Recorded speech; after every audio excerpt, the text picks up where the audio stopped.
She said it casually, almost like a habit. Go fill the tank. Take my car. Her tone was smooth, her smile practiced. That same empty smile she always wore when she wanted me gone for a while. Sunlight caught on her wedding ring, still sitting on her finger like a lie. I nodded, pretending not to notice the coldness behind her eyes. But deep down, I already knew. It hadn't started that night.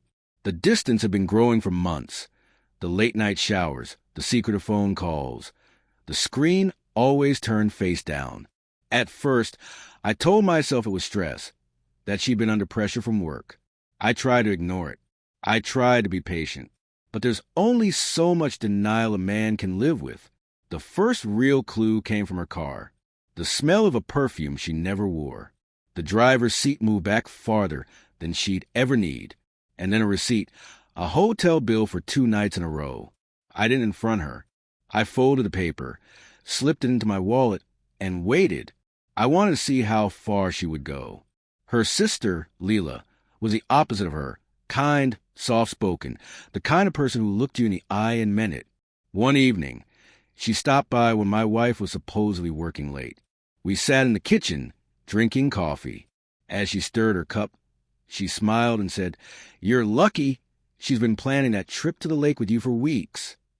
I nodded, playing along, but I hadn't heard about any trip. That night, after my wife fell asleep, I checked her phone. The messages were there. His name was Mark. The words between them were all I needed to see. Lies, plans, affection that used to belong to me. But one message stood out. He'll be gone by the weekend. I'll make sure of it. I stared at the screen for a long time. It wasn't just betrayal anymore. It was something darker. The next morning, she kissed my cheek before leaving for work. "I'll take the car in for servicing," she said sweetly. When she came back, she mentioned the brakes had been fixed and insisted I take her car to work the next day. She was smiling when she said it. Too much, too forced. And that's when everything fit together. The sudden affection, the life insurance policy she'd had me sign, her remarks about that dangerous mountain road. She wasn't planning to leave me. She was planning to erase me. The next morning, she said again, "Take my car." But this time, I looked her straight in the eyes and said calmly, "Actually, Leela needs it today. Her car's been stalling." Her smile froze. A tiny flicker of panic flashed across her face before she covered it with another fake grin. I handed the keys to Leela right in front of her. Leela thanked me and drove off, completely unaware. My wife stood there, pale as a ghost, her lips trembling. I walked inside without another word. That evening, there was a knock at the door. 2 officers. Their faces told me everything before they even spoke. There had been an accident. The car, no brakes. Leela died instantly.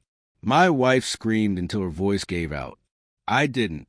I just stood there watching her collapse in the doorway, mascara running down her cheeks.